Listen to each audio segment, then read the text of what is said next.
সামনে একটা বড় ফাসাদ অপেক্ষা করছে, আল্লাহ ভালো জানেন। একটা বড় মালহামা হবে পৃথিবীতে, মহাযুদ্ধ। এই যুদ্ধে পৃথিবীর অনেক মানুষ মারা যাবে, এমনটা হাদিসের মধ্যে এসেছে। কে জানে, আল্লাহ ভালো জানেন এটা কবে হবে, কত সালে, কিভাবে হবে। এমন হতেও পারে এটাই সেই পারমাণবিক যুদ্ধের সূচনা, আল্লাহু আলাম। কারণ তারা শুরু করেছিল চাইনকে কেন্দ্র করে, সেখানে পারে নাই। কেন্দ্র করে চেষ্টা করেছে একটা মহাযুদ্ধ লাগানোর, পারে নাই। সিরিয়াকে কেন্দ্র করে প্রায় হয়েই গিয়েছিল, এখানে অনেকগুলো দেশ ইনভলভ হয়ে গিয়েছিল, কিন্তু নিউক্লিয়ার যুদ্ধ পর্যন্ত যায়নি। কিছু মানুষ চাচ্ছে, একটা সভ্যতা চাচ্ছে যে পৃথিবীতে একটা মহাযুদ্ধ ঘটুক, এর ফলে পৃথিবীর ম্যাক্সিমাম মানুষ যেন মারা যায়, পরাশক্তিগুলো দমন হয়ে যায়, সে নতুন করে রাইজ করবে, সে অপেক্ষায় বসে আছে। এবং তার নাম কি সেটা আপনারা আমার চেয়ে ভালো জানেন। প্রথম বিশ্বযুদ্ধের পরে একটা কান্ট্রি বিশ্বের রুলিং স্টেট হয়েছে, দ্বিতীয় বিশ্বযুদ্ধের পর আরেকটা কান্ট্রি বিশ্বের রুলিং স্টেট হয়েছে। এখন অন্য কোনো রাষ্ট্রকে যদি পৃথিবীর শাসন রাষ্ট্র হিসেবে আত্মপ্রকাশ করতে হয়, তাহলে বিশ্বে আরেকটা বড় যুদ্ধের দরকার আছে। জ্ঞানী মানুষ ইশারা বুঝবেন, তারা এই চেষ্টাই করছে। এভাবে বিশ্বের পরাশক্তিগুলোকে তারা লড়িয়ে দেওয়ার চেষ্টা করছে, এবং পিছন থেকে তারা দাবার গুটি চালছে, তারা সামনে আসবে না। এগুলো তারা বুঝবে যাদের দু চোখ আছে, খিদর আলাইহিস সালামের মতো। তারা বুঝবে না, লাহুম কুলুবুন লা ইয়াফকাহুনা বিহা ওয়া লাহুম আযানুন লা ইয়াসমাউনা বিহা ওয়া লাহুম আ'য়ুনুন লা ইউবসিরুনা বিহা উলাইকা কাল আনআম বাল হুম আদাল। এই শ্রেণীর মানুষ এগুলো বুঝবে না। আল্লাহ সুবহানাহু ওয়া তাআলা পবিত্র কুরআনুল কারীমের মধ্যে একটা সংক্ষিপ্ত এবং সারগর্ভ সূরা নাজিল করেছেন, তার নাম সূরাতুল আসর। আল্লাহ পাক এই সূরার মধ্যে মানব জাতির সাফল্যের, ইহকালীন কল্যাণ আর পরকালীন মুক্তির 4টা মৌলিক কাজ বলেছেন, যেটা আপনারা অনেকেই জানেন। আল্লাহ পাক প্রথমেই সময়ের কসম করেছেন, ওয়াল আসরি, সময়ের কসম। বা'দা আউযু বিল্লাহি মিনাশ শাইতানির রাজিম। সময়ের কসম করে আল্লাহ পাক বোঝাতে চাচ্ছেন সময় আমাদের জন্য খুবই প্রেশিয়াস বা মূল্যবান। সময় চলে গেলে ফিরে আসবে না। কিয়ামতের মাঠে যে 5টা প্রশ্ন হবে, তার মধ্যে প্রথম 2টাই কিন্তু সময় সংক্রান্ত। প্রথমটা হচ্ছে তোমার সারা জীবন কোন কাজে ব্যয় করেছো, দ্বিতীয়টা হচ্ছে তোমার যৌবনকাল কোন পথে ব্যয় করেছো। এই দুটো সময় সংক্রান্ত প্রশ্ন আল্লাহ পাক এই সূরার মধ্যে ওয়াল আসরি দিয়ে শুরু করেছেন, সময়ের কসম। একই সাথে আল্লাহ রাব্বুল আলামিন সময়ের কসম করে আমাদেরকে অতীতের দিকে তাকাতে বলছেন। অতীতের দিকে তাকিয়ে দেখো যে প্রত্যেক যুগে যুগে আল্লাহ পাক নবী রাসূল প্রেরণ করেছেন, আসমানি কিতাব নাজিল করেছেন। প্রত্যেক যুগে যুগে যারাই আল্লাহ এবং তার রাসূলের অবাধ্য হয়েছে, আল্লাহ পাক দুনিয়াতেও ধ্বংস করেছেন, পরকালেও ধ্বংস করবেন। এই কথার কোনো ব্যত্যয় আছে? প্রমাণ নেন, নূহ আলাইহিস সালাম 950 বছর দাওয়াত দিয়েছেন, কিছু মানুষ ইসলাম কবুল করেছে, বাকিরা করেনি। যারা করে নাই আল্লাহ পাক তাদেরকে ধ্বংস করেননি। কি দিয়ে ডুবিয়ে দিয়েছিলেন? প্লাবন দিয়ে। এমনকি নূহ আলাইহিস সালামের স্ত্রী সন্তান পর্যন্ত ঈমান আনে নাই। এনেছে? আনে নাই। এখান থেকেও শিক্ষা আছে যে আমরা যারা আদর্শ পরিবার গড়তে চাই, এমন হতে পারে যে পরিবারের সকল সদস্য সবাই কথা শুনবে না, এমনটাও হতে পারে। এতে হতাশ হওয়ার কিছু নেই। তখন আপনাকে নিজের চিন্তা করতে হবে, আলাইকুম আনফুসাকুম, নিজের নফসের ফিকির করতে হবে। আপনি দাওয়াত দিতে দিতে ক্লান্ত হয়ে যান, যদি দাওয়াত দিতে দিতে বোঝাতে বোঝাতে ক্লান্ত হয়ে যান, তারপরেও আপনার কথা মানুষ না শোনে, আলাইকুম আনফুসাকুম, নিজের ফিকির করে। নূহ আলাইহিস সালাম যখন বললেন, বাবা নৌকায় উঠে আসো, সে বলছে আমি পাহাড়ে উঠে যাব, পাহাড় আমাকে বাঁচাবে। তখন নূহ আলাইহিস সালাম বলছেন, আজকে আল্লাহর আযাব থেকে কেউ বাঁচাতে পারবে না। একটা ঢেউ বাবা আর ছেলের মাঝখানে অন্তরায় হয়ে গেল। একটা ঢেউ আসলো, বাবা একদিকে, ছেলে একদিকে। নূহ আলাইহিস সালাম সন্তানের জন্য আল্লাহর কাছে দোয়া করছেন, আল্লাহর কাছে ভিক্ষা চাচ্ছেন, রহমত, দয়া। ইন্নাহু মিন আহলি, আল্লাহ বলছেন লাইসা মিন আহলিক, হে আল্লাহ সে আমার পরিবারের অন্তর্ভুক্ত। আল্লাহ বলছেন সে তোমার পরিবারের কেউ না। আল্লাহর কাছে দেশ, ভাষা, রক্ত, বর্ণ, জাতীয়তাবাদ, কোনো কিছুর কোনো মূল্য নাই, ইল্লাত তাকওয়া, শুধু তাকওয়ার মূল্য আছে। যে ঈমান এনেছে, আকীদা পরিশুদ্ধ করেছে, আমল ঠিক করেছে, তাওহীদ শিখেছে, সুন্নতে থেকেছে, আল্লাহকে ভয় করেছে, সাধ্যমতো আল্লাহর দিনের পথে কাজ করেছে, দিন প্রতিষ্ঠার চেষ্টা করেছে, ইনশাআল্লাহ জান্নাতে চলে যাবে। আর যে হোক না কেন, একজন নবীর স্ত্রী হোক না কেন, বা কোনো নবীর আত্মীয় হোক না কেন, যত বড় মানুষ হোক না কেন, যত বড় ধনী হোক, যত সম্পদশালী হোক, যত শৌর্য বীর্য ক্ষমতার অধিকারী হোক, যত কিছু থাকুক না কেন, ঈমান না থাকলে, আমল না থাকলে, তাকওয়া না থাকলে, তাকে কেউ আল্লাহর আযাব থেকে বাঁচাতে পারবে না। পারবে? এটা মৌলিক কথা। আসলে মাহফিলে অনেক কথার প্রয়োজন নাই। আমার কথা বুঝতে পারছেন? অনেক বেশি কথার প্রয়োজন নাই। অল্প কিছু কথা যদি আপনার মনে আসার করে, দিলে আসার করে, যথেষ্ট। প্রথম কথা হচ্ছে এইটা, ঈমান, তাওহীদ, নেক আমল, তাকওয়া, এগুলো ছাড়া কিছুই আমাদেরকে বাঁচাতে পারবে না। এবং যার যার হিসেব তাকে তাকেই দিতে হবে। নূহ আলাইহিস সালামের ছেলে জান্নাতে যেতে পারলো না, নূহ আলাইহিস সালামের স্ত্রী হয়েও তিনি জান্নাতে যেতে পারলেন না। প্রত্যেক যুগে যুগে ইব্রাহিম আলাইহিস সালাম, তার বাবা কি ঈমান এনেছে? আরে নাই। তার বাবার পরিণতি হয়েছে তাদের মতোই। লূত আলাইহিস সালাম, তার স্ত্রী কি ঈমান এনেছে? আরে নাই, পরিণতি একই। মুহাম্মদ সাল্লাল্লাহু আলাইহি ওয়াসাল্লামের চাচারা সবাই কি ঈমান এনেছে? তার বংশের মানুষ সবাই কি ঈমান এনেছে? অনেকেই তো তার সাথে শত্রুতা করেছে, করে নাই? আবু লাহাব তার চাচা নন? আবু লাহাব ঈমান এনেছে, চাচা হয়েও সে পার পেল না। তো এই হচ্ছে মূল কথা। আল্লাহ পাক সময়ের কসম করে বোঝাতে যাচ্ছেন, অতীতকালের দিকে তাকিয়ে দেখো, প্রত্যেক যুগে যুগে যারাই আল্লাহর অবাধ্য হয়েছে, তার রাসূলের অবাধ্য হয়েছে, আল্লাহর নাজিলকৃত বিধানের আনুগত্য করে নাই, আল্লাহ পাক দুনিয়াতেও শাস্তি দিয়েছেন, পরকালেও শাস্তি দিয়েছেন। একই সুন্নাহ প্রত্যেক যুগে যুগে। আরেকটা বিষয় আমাদের বুঝে আসে, সেটা হলো ওয়াল আসরি দিয়ে আল্লাহ পাক শেষ জামানার মানুষদেরকে সতর্ক করছেন বেশি। কারণ শেষ জামানার মানুষেরা সবচেয়ে বড় ফিতনার মধ্যে থাকবে, সবচেয়ে বেশি বেশি ফিতনা থাকবে এই জামানার মধ্যে। ব্যক্তি জীবনে ফিতনা থাকবে, ধর্মে ফিতনা থাকবে, পরিবারে ফিতনা থাকবে, সমাজে থাকবে, বিশ্বে থাকবে, সমস্ত ক্ষেত্রে ফিতনা থাকবে। ফিতনা দিয়ে ভর্তি। কিন্তু মানুষ মনে করবে তারা খুব ভালো কাজ করছে, মানুষ মনে করবে তারা খুব ভালো ভালো আমল করছে, কিন্তু এগুলো ফিতনার মধ্যে ডুবে আছে। আপনি দেখবেন এখন তাওহীদের মধ্যে শিরিক ঢুকে গেছে, সুন্নতের মধ্যে বেদাত ঢুকে গেছে। দেখবেন হালাল রিজিকের মধ্যে হারাম ঢুকে গেছে। খুব কম মানুষই এখন হালাল রিজিক খায়, খুব কম মানুষই। সবার ঘরে ঘরে এখন সুদ, সবার ঘরে ঘরে দেখবেন ঘুষের টাকা ঢুকছে, দুর্নীতির টাকা ঢুকছে, আত্মসাতের টাকা ঢুকছে। খুব কম মানুষ হালাল খায়। অনেক সময় দেখবেন আমরাও দাড়ি টুপি রেখেও অনেক সময় বোনদের সম্পত্তির অধিকার দেই না, এমন হয় না? আমরাও অনেক সময় ধর্মীয় লেবাসেও দেখা গেছে আমরা টাকা পয়সা আত্মসাৎ করছি না? এরকমও হিস্ট্রি আছে। খুব কম মানুষ আছে এই পৃথিবীতে যারা হালাল রিজিক খাচ্ছে। আমরা খাস করে দোয়া করি আল্লাহ যেন আমাদের সবাইকে হালাল রিজিক খাওয়ার তৌফিক দান। প্রতিটা ক্ষেত্রে ফিতনা।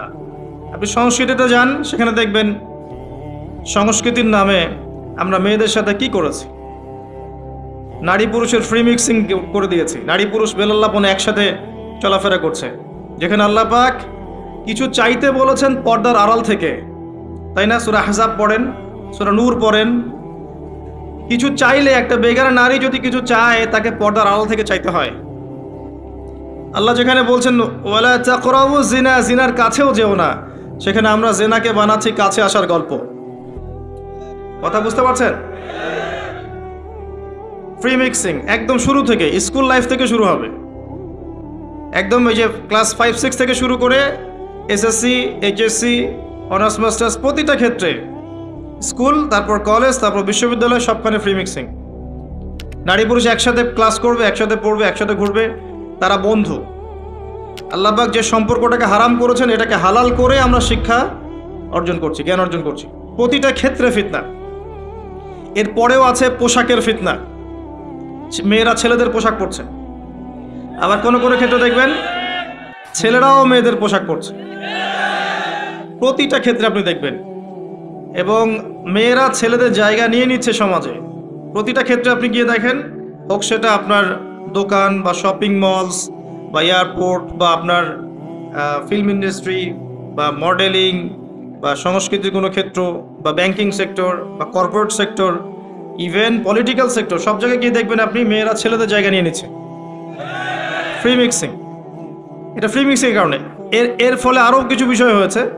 এর ফলে দেখবেন আপনি জেনা বাড়বে, পরকীয়া বাড়বে, ব্যভিচার বাড়বে, টিজিং বাড়বে, এবং কোনো কোনো ক্ষেত্রে দেখবেন পরিবারের কাঠামো ভেঙে যাবে, ধর্ষণ বাড়বে।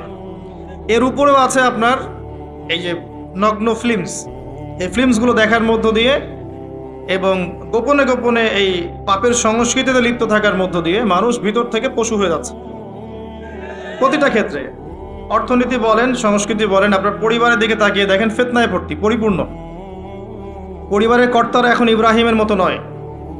পরিবারের সন্তান সন্ততি কোরআন সুন্নাহ বোঝে না, ওযুর ফরজ বোঝে না, নামাজ কালাম ঠিক মতো পড়ে না। পরিবারের মেয়েরা দেখবেন পর্দা করে না। পরিবারে তালিম নাই, হৃদ্যতা, ভালোবাসা নাই, ইল্লা মাশা আল্লাহ। এর বাইরে আল্লাহর কিছু বান্দা আছেন, তাদের কথা ভিন্ন। ম্যাক্সিমাম পরিবারের অবস্থা। পরিবারের উপার্জনের ঠিক নাই, কোন পথে টাকা ঢুকছে পরিবারে ঠিক নাই, ঢুকলেই হলো, হালাল হোক আর হারাম হোক, এই হচ্ছে আমাদের টার্গেট। এনি হাও, যে কোনোভাবে আমাকে একটা জমি কিনতে হবে, বাড়ি করতে হবে, গাড়ি করতে হবে, স্ট্যাটাস বাড়াতে হবে, যেভাবেই হোক আমাকে এগুলো অর্জন করতে হবে। এই হচ্ছে আমাদের জীবনের উদ্দেশ্য। এখন ওয়ার্ল্ড অ্যাফেয়ার্সে গিয়ে তাকিয়ে দেখেন, এই যে ইন্নাল ইনসানা লাফি খুসর, মানুষ অবশ্যই ক্ষতির মধ্যে আছে। আল্লাহ পাক বলেছেন, এই পৃথিবীতে মানুষের ক্ষতি দুই রকম হয়, ইহকালীন এবং পরকালীন। দুনিয়াতে যত করাপশন বা দুর্নীতি, এর মূল কেন্দ্র হচ্ছে মানুষ। প্রতিটা ক্ষেত্রে মানুষ ফিতনা ফাসাদ সৃষ্টি করেছে। আল্লাহ এই কথাটা বলেছেন, যাহারাল ফাসাদু ফিল বাররি ওয়াল বাহরি বিমা কাসাবাত আইদিন নাস। জলে স্থলে যত বিপর্যয় ছড়িয়ে পড়েছে, এটা মানুষের হাতের কামাই, মানুষের হাতের কামাই।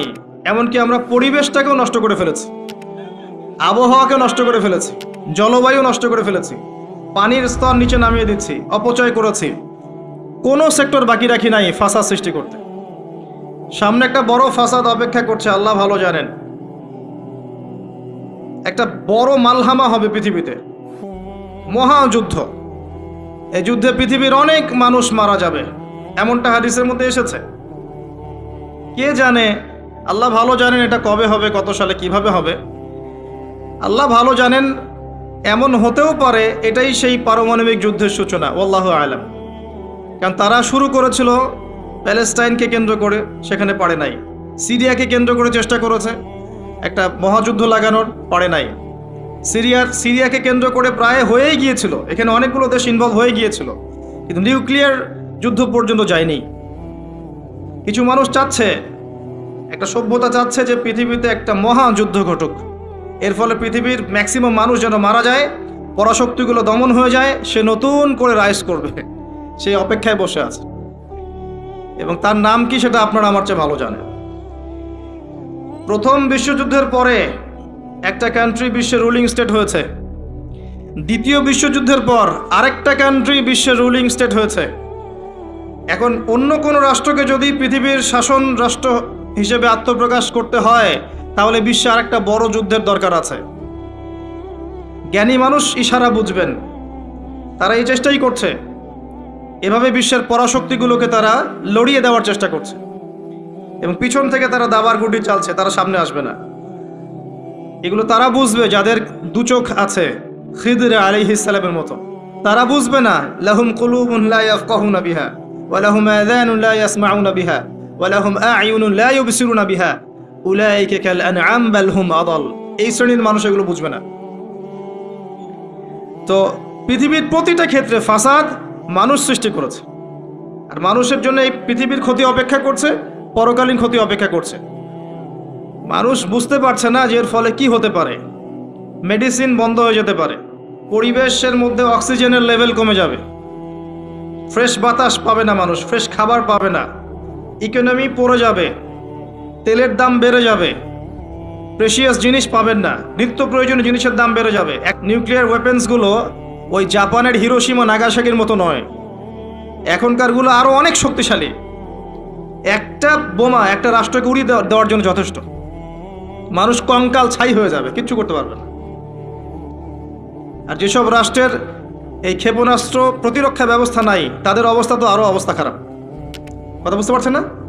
ক্ষেপণাস্ত্র প্রতিরক্ষা ব্যবস্থা থাকে, কেউ যদি মিসাইল ছোড়ে সেটাকে আকাশেই ধ্বংস করা যায়।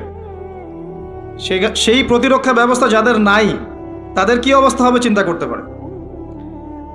এই মালহামায় মুসলিমরাও জড়িয়ে যাবে, কারণ বিশ্ব এখন একটা, যেটা আমরা বলি যে গ্রামের মতো, ভিলেজ, একটা ওয়ার্ল্ড ভিলেজ, বিশ্ব একটা গ্রামের মতো হয়ে গেছে এখন।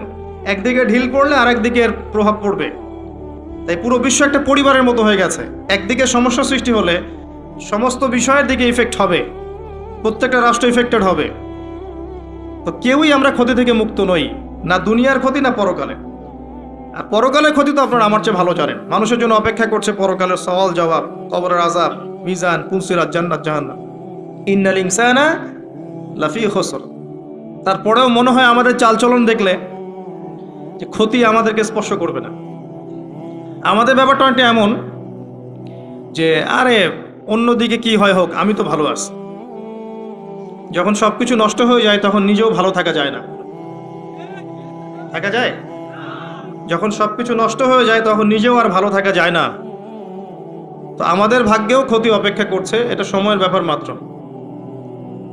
এখনও যদি আমরা সচেতন না হই, নিজেদের ফিউচারের চিন্তা না করি, নিজেদের আমল, আকিদা, পরিবার, রিজিক এগুলোকে না গুছিয়ে নেই, তাহলে সমস্যা আছে।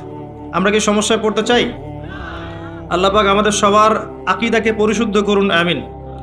বেশি থেকে বেশি নেক আমল করার তৌফিক দান করুন, আমিন। আমাদের পরিবারগুলোকে আল্লাহ পাক জান্নাতি পরিবার রূপে কবুল করে নিন, আমিন। সবাইকে আল্লাহ পাক হালাল রিজিকের ব্যবস্থা করে দিন। দিন ইসলামকে প্রতিষ্ঠা করার তৌফিক আল্লাহ পাক আমাদেরকে দান করুন।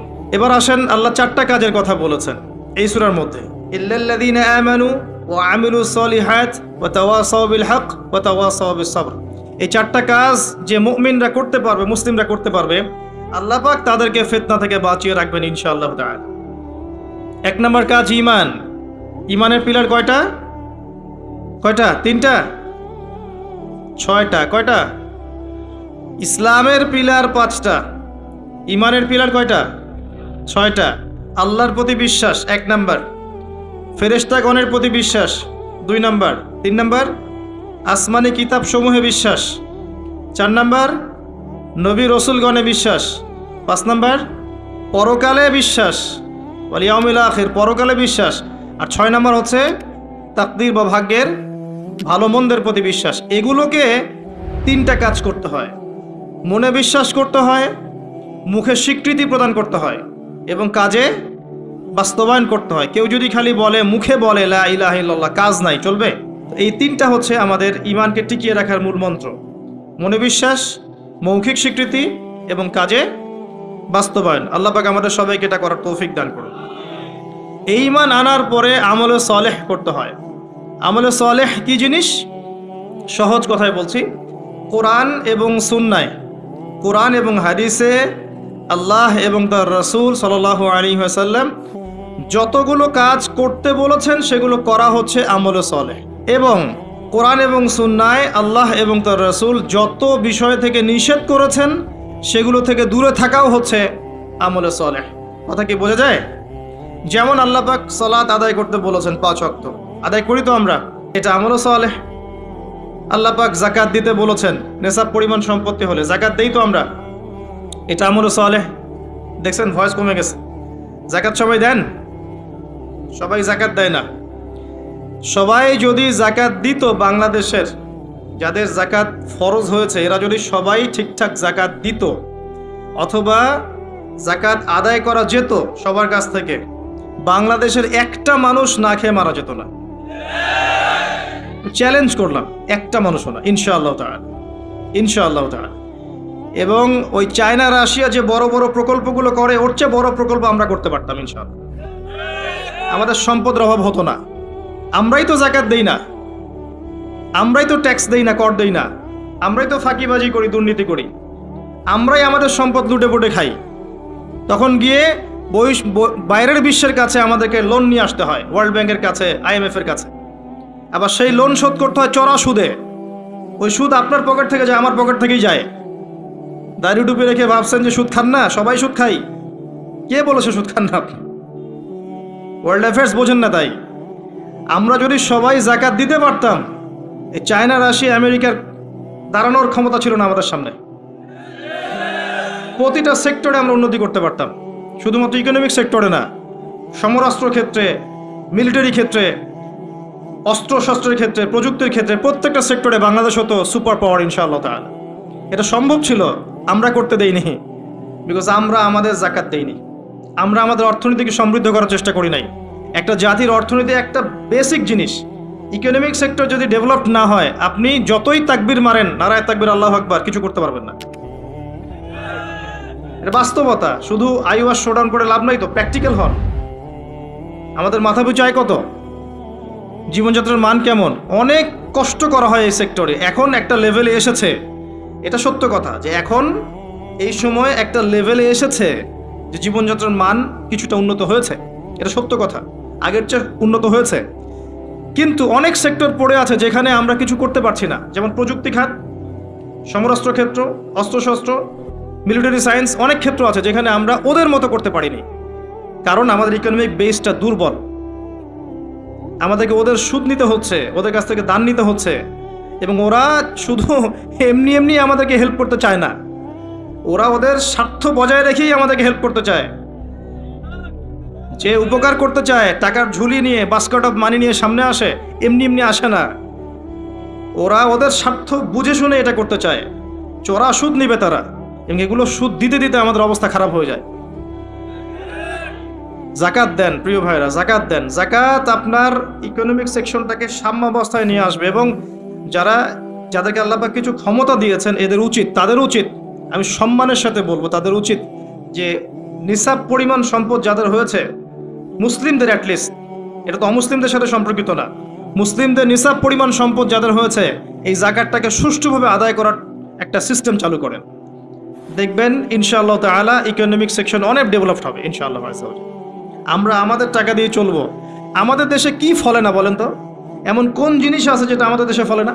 কোন মৌলিক চাহিদা, খাদ্য, বস্ত্র, বাসস্থান, চিকিৎসা, শিক্ষা, কোন সেক্টরটাতে আমরা পিছিয়ে আছি বলেন তো? প্রতিটা জিনিস আল্লাহ পাক এই বাংলাদেশকে উজাড় করে দিয়েছেন। ভালো করে চিন্তা, সমুদ্র আছে আপনার, নদী আছে আপনার সবুজ শ্যামল মাঠ দিয়ে ভর্তি, আপনার ধান, গম, পাট, কত কি যে হচ্ছে বাংলাদেশে, অবাক করা বিষয়। এই দেশের মাটিতে অনেক বড় বড় আল্লাহর ওলিরা এসেছিলেন, জানেন? অনেক বড় বড় দোয়া করেছেন তারা দেশের জন্য, এই জায়গার জন্য। জায়গাটা এমনি এমনি তো সুজলা সুফলা হয়নি। আল্লাহর বান্দারা যখন এখানে তাওহীদে থাকবে, সুন্নতে থাকবে, ইসলামে থাকবে, আল্লাহ আসমান জমিনের বরকতের দরজা খুলে দেবেন ইনশাআল্লাহ। এখন পর্যন্ত এখানে বহু বরেণ্য ওলামা কেরাম আছেন।